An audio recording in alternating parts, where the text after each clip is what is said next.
নির্বাচনের আর বেশি দিন নেই, এই সময় আমরা দেখতে পাচ্ছি যে বিভিন্ন জায়গায় দুর্বৃত্তদের গুলিতে অনেকে নিহত হচ্ছে। গতকালও স্বেচ্ছাসেবক দলের একজন নিহত হলো, এই বিষয়টি একটু বলবেন।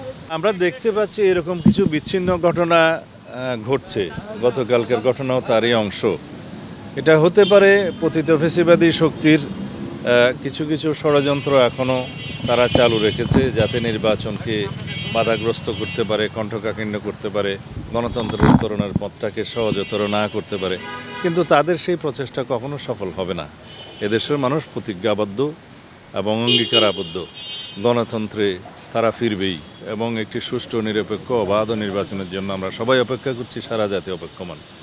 ইনশাআল্লাহ সবার ঐক্যবদ্ধ প্রচেষ্টায় এবং সকল রাজনৈতিক দলগুলোর আন্তরিকতায় আমরা সেই নির্বাচনের বৈতরণী খুব সহজভাবে পার করতে পারব। নির্বাচনের জন্য সবাই প্রতিশ্রুতিবদ্ধ এবং তারা গণভোটের বিষয়ে, নির্বাচনের বিষয়ে, বিভিন্ন সময় বিভিন্ন দাবি বা যুক্তি উত্থাপন করেছিল, অভিযোগ উত্থাপন করেছিল এবং আমার মনে হয় তারা শেষ পর্যন্ত বুঝতে পেরেছে।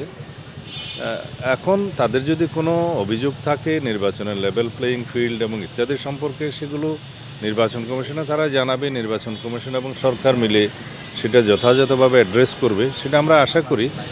আমি মনে করি এখন সকল রাজনৈতিক দল এক জায়গায় উপনীত হয়েছে, তারা একটি সুষ্ঠু নিরপেক্ষ নির্বাচনের জন্য সবাই আন্তরিক।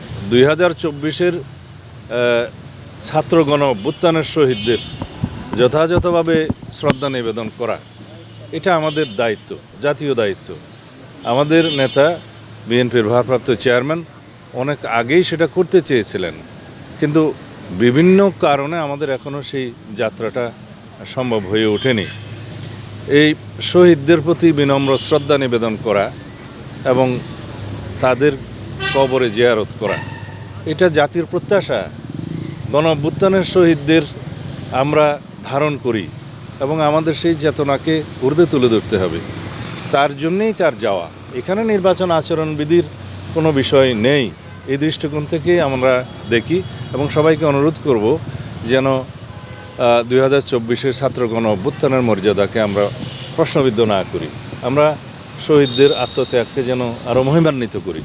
জাতীয় পর্যায়ের আমাদের দেশের সবচাইতে মেজর পলিটিক্যাল পার্টি হিসেবে, তার চূড়ান্ত শীর্ষ নেতৃত্ব হিসেবে জনাব তারেক রহমান যদি শহীদদের, গণ অভ্যুত্থানের শহীদদের কবর জিয়ারত করেন এবং সেখানে পুষ্পমাল্য অর্পণ করেন, শ্রদ্ধা নিবেদন করেন, সেটা এই অভ্যুত্থানকে ধারণ করা হবে, জাতির প্রত্যাশাকে ধারণ করা হবে এবং এটাই জনপ্রত্যাশা, জাতির প্রত্যাশা। এই দৃষ্টিকোণ থেকে যেন আমরা দেখি।